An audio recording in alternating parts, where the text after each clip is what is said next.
welcome to Reviews from Hell. I'm Andreas, lovely Christina.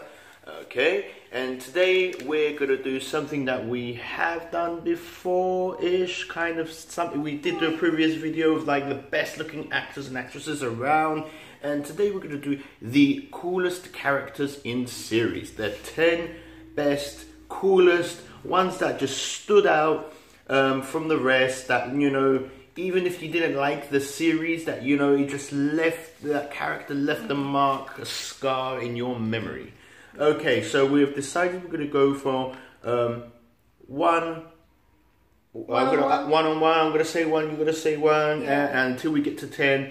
Okay, so ladies first. Okay. Okay, so on number 10, there are no particular order. No particular orders. I think only number 1 is going to be my, like, my number 1 is going to be the first person that came into my head that when the second we had decided. Okay, I'll leave that the same. Okay, number 10, it doesn't mean he's number 10 on the list because I absolutely love him, but I'm going to pick Jesse Pinkman from Breaking Bad. He's played by Aaron Paul, and he's a gorgeous shorty. And I'm not just picking him because he's gorgeous. He stood out to me from the beginning, from the first episode, climbing naked from the window. And not because he was naked. He's such a dynamic character, and he's so vulnerable but also strong at the same time. I really like it, and I think he's stayed as a trademark now. Like, come on, science, bitch. Yeah, like, a guy that they dedicate so many memes on. I think definitely deserves to be on this list. Definitely without him, that's, you know, him and Walter White. You know, Walter White is amazing, but Jesse stood out more to me. Yeah, he was one that, you know, was a badass but had heart, and he had a lot of charisma as an actor. That guy, I mean, he's great. He's had a very difficult life, and it's nice to see him grow. So yeah. Good, very good. So strong. All right, I'm gonna go with Zachary Quinto. If you don't know him from Heroes, Sylar. Ooh, yes. Sylar. Even though Heroes didn't end the way it should have, I think it was a very underrated. Unfortunately, got caught up in all those. Writers it should have ended before. Writers strike and all that, what was going on at the time. Unfortunately for that series, it didn't really end the way it should have. But nonetheless, Sylar was the all-time, probably one of the best villains I've seen in a series that I can, you know, remember. Even though when a villain gets to you like that, like you want to see him succeed instead of die. He was just perfect. He was just like so emotionless most of the times. And even though Heroes did come out as a family friendly movie series, Sylar just put that horror into it. You know, it was everybody's nightmare in it, and he just stood out so much more than any of the others. Because everybody else was too Disney for me, to be honest. They were really good, but they were too... Some of them were too Disney. I liked Peter. He wasn't too Disney, but everybody else was Disney. Yeah, it was a bit too family friendly. Then Sylar came and just changed the whole... He made the series better, which is very important for a character. Yes. I agree with you on that one. Okay, shoot. Vic Mackey, The Shield. I have him on here too. Yeah, we agree on one. Okay. I love him because he's an anti-hero. He's not your traditional... I like that he's a dirty cop. I like that he's an amazing actor, and he played him really good. And I like that he's a badass, and he's a womanizer. And he's everything women don't want. But would sleep with. But he's just got that charm. He's got that, you know, with the leather coat and the tight shirt and the jeans, and doesn't take shit from anybody, not even his boss. He bosses his boss around most of the time. You know what I mean? And his boss just like, wait a minute, what just happened? You know, and you know, he would just leave the room and he's like, fuck. I like that he's independent, that he doesn't need anybody, and I really like the fact that he's not necessarily a good guy, but he's got good attributes about him. Yeah, his intentions are always good. And he's everything that you shouldn't like, but you do. Yes, I agree. Okay, next I would say... Alright, I'm going to go for a series that I don't really like anymore. Mm-hmm. But, for sure, this character did stand out. Gotham, Jerome, played by Cameron Monaghan. Now, this is one series that went up and down and then just went in the toilet for me, if you ask me. It got us and then it dropped us. It was just too draggy, just episodes that were just fillers. It just seemed like they ran out of ideas after, in somewhere in season 3. But you had this one character give you hints that he's going to become the new Joker, and he played absolutely phenomenal. He didn't even have that much screen time, but just the laugh. Which was a shame, actually. Yes, very wasted character. And they spent so much time on the other characters, and I just couldn't wait for them to bring this one back, and it just took so long. And they did hint a return. I think they did. I think it did, but we just stopped watching it. But it lost its mojo so fast. Yeah, but he was great. Unfortunately, I think this was just one of the best performances in the whole show by far, and it's by a young guy. I mean, yeah, and it's the Joker. It's not the easiest part to play. I think he definitely deserves a part on this list. Go. Am I on number 3? Yeah. Yes, I'm on number 3, and I'm going to pick Tony Soprano. Ooh, yeah, Tony Soprano is legendary to me. Yes. And he reminds me of Vic. I like him for the same reasons. Mm-hmm. He's... the cheating husband, murderer. I know, why do I like these characters? Do not dare, by the way. I'm obsessed with Tony Soprano. He's got quotes on quotes on quotes. Yeah. And he made the series, although there's lovely other characters in the series, like Christopher, and like, what's her name? Adriana and all these, yeah. But Tony Soprano... Yeah, he does stand out. He stands out, and again, not an attractive guy, big guy, hairy. Get the fuck out of here. But I love him. He got it done. My God, my accent was terrible. Okay. I'm going to put one. I think you must have him. Dr. Cal Lightman, Tim Roth from Lie to Me. Yeah, of course you have him. Okay. I've got him too. I'm obsessed with him. Okay. I thought I'll beat you on this since you beat me on. You took my thunder from Vic. He was actually my number 1. Vic was your number 1? Yes, and now I didn't expect that. And now I'm screwed. Okay. Well, Cal Lightman was my number 1. Okay.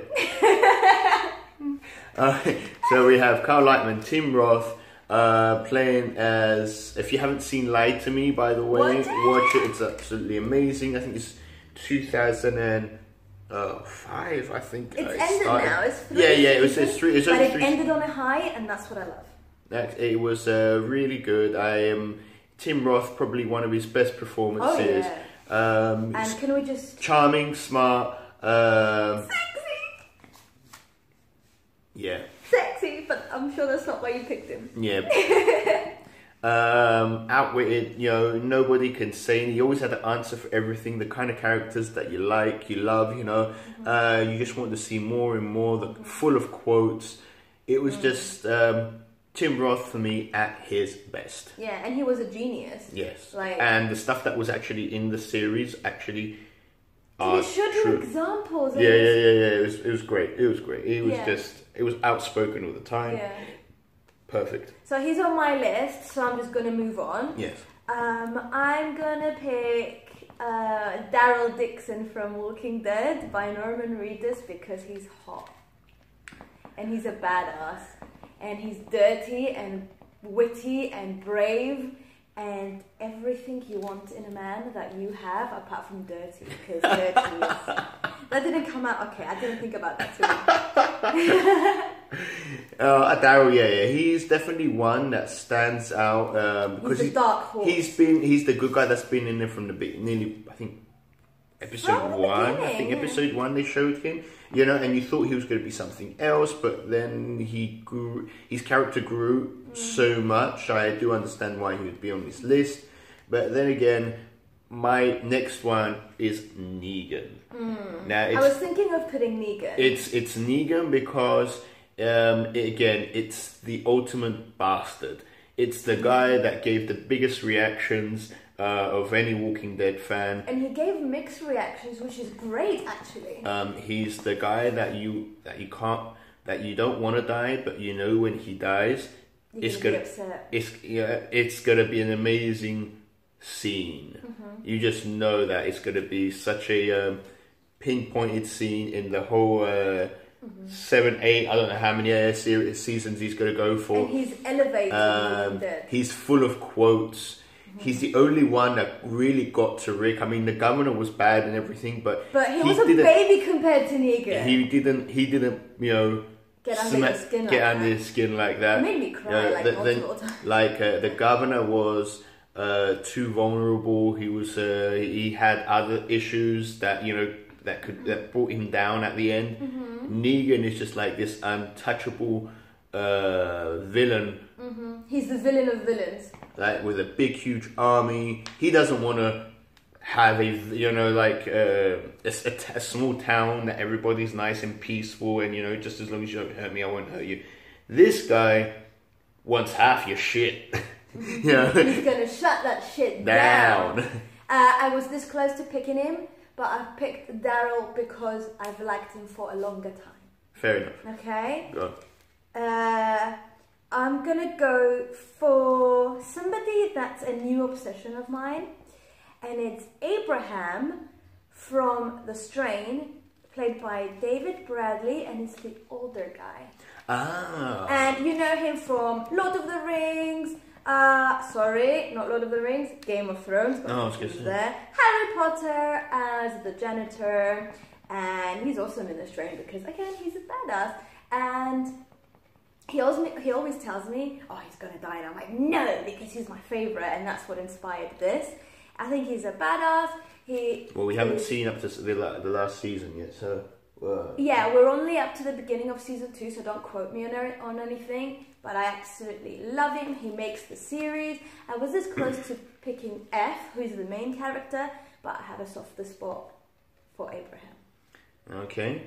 Well, since we went to villains, I'm gonna go for Joffrey from Game of Thrones. Yay! I didn't have him. I have somebody else from Game of Thrones, but yeah. Yeah, Joffrey is the one that if you'd see in the street, you'd strangle because he was such a good character in Game of Thrones. The one that made you just wanted to break out and go, you know, stir crazy. He was and he's another new young actor. Very talented. I want to see more of him. Yes. It's a shame that we don't see enough of him. We got enough of him on Game of Thrones. I think he went with the perfect way. We celebrated when he died. He was like, you know, the Hitler of Game of Thrones. Yeah. He was absolutely terrible. He was when he was on screen, he was just like, fuck, what is he gonna do now? What is he gonna say? He was just so mean and straightforward. He looks like Justin Bieber and all innocent, but he's like... Yeah, no. He's like the real deal. He would skin Justin Bieber, you know, have him for breakfast, you know what I mean? No. Don't do that. Alright. Since we're on Game of Thrones, I'm gonna just say mine, Arya Stark.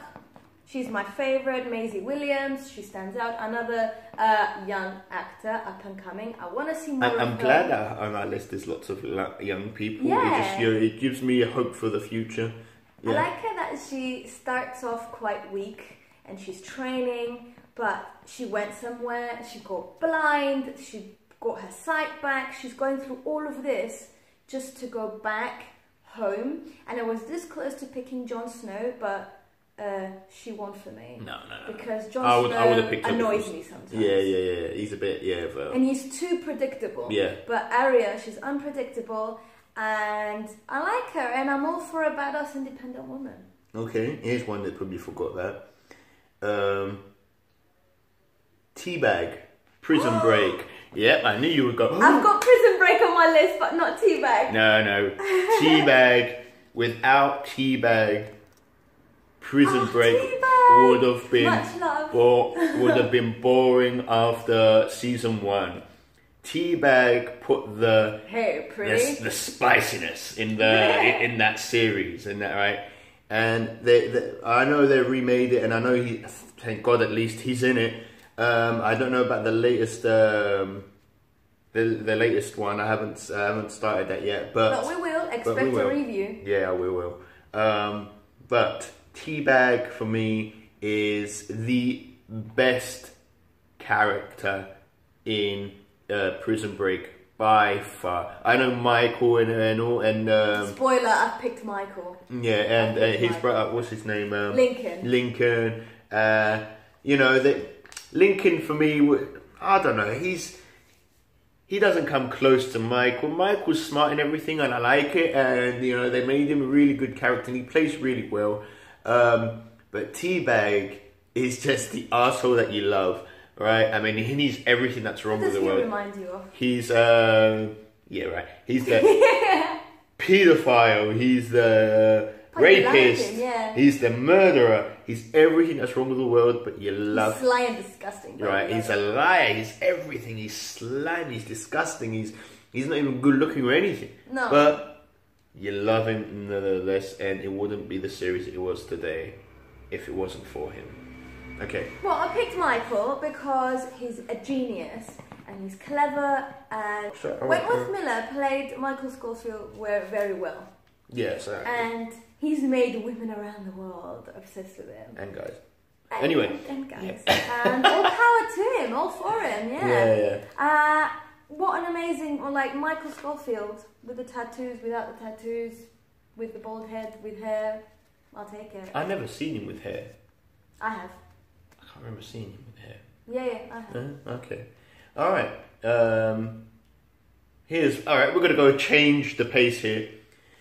Chandler from Friends. Unexpected. Yeah, I bet you didn't expect that. Unexpected. When I thought of best series, that's the first thing, and I thought, Friends is just like such a landmark in my head when it comes to favorite series. The one that you can rewatch, and there's like a million bloody episodes. And the one that stood out, the one that you can relate to, is Chandler from the beginning until the end. Ross was amazing. It was between him and Ross. I prefer Chandler. I prefer Chandler because Ross was too much sometimes of a crybaby. Mm-hmm. Whenever he got divorced, it's like he was a. Reviews from Hell. Fun fact: he proposed to me during Chandler and Monica's wedding. Yeah, I mean, come on. I could not put Chandler. I think the quotes, the answer, the way he was answering back. I like that nobody knows what job he did. Right, the body language, everything. It's just so real. You couldn't relate more to a group of people if you tried in a series. Okay. You've surprised me there. I like it. I'm gonna talk about someone that you don't know. It's about How to Get Away with Murder. It's a new series that I got into. I finished season 3 now, and I'm waiting for season 4. I am obsessed with Annalise Keating, played by Viola Davis, who recently got an Oscar for Fences. She's a great actress. She plays a professor who teaches criminal law, and she's a murderess. And I absolutely adore her. I'm not going to go much into it because you don't know about it, but for those of you who do, she's absolutely unbelievable, and Viola Davis is a legend. Okay, I'm going to go for my second from last. Stranger Things, Millie Bobby Brown, stars as 11. I picked 11. Stop! You took Tim Roth for me. Alright, so we both agree that 11. 11, even though everybody in that series from Winona Ryder to everybody else is just absolutely phenomenal in Stranger Things. Millie Bobby Brown stood out like a sore thumb, but in a good way. In a good way, yeah. She was absolutely spectacular with hardly any dialogue, but just with the look, the body language, the everything, it just worked perfectly. And the bald head. Yeah, retro as fuck. And it just... I don't know, you just can't stop thinking about her performance. She's crazy! Alright. I love her. I think it should be your last one then, if you remove the ones that we both agreed on. I said... yeah, 11 was my last one. I did write one more. I've put in a cheeky 11 in there. I put Jack Pearson from This Is Us. You wouldn't know about it. Okay. He's played by Milo Ventimiglia. He played Peter in Hero. Oh, okay. It's a very teary chick flick that I'm obsessed with. Jack Pearson, Roth, love you. Okay. Alright, I'm going to go for one that you probably wouldn't expect. Boston Legal. Alan Shaw. Alan Shaw. The coolest dude. The dude that isn't good looking, isn't ripped, doesn't have tattoos, right? Posh as fuck. But I yes, want him on my list. I want him on my list. Shh, got all the women, said all the right things, and saved everybody that walked into the court with him. All right, that was it. Alan Shaw. James Spader, and I'm not even a fan of James Spader that much, but when I saw him on this, I was just like, man, this guy is fucking cool. I was between him and Danny Kaye. Danny Crane.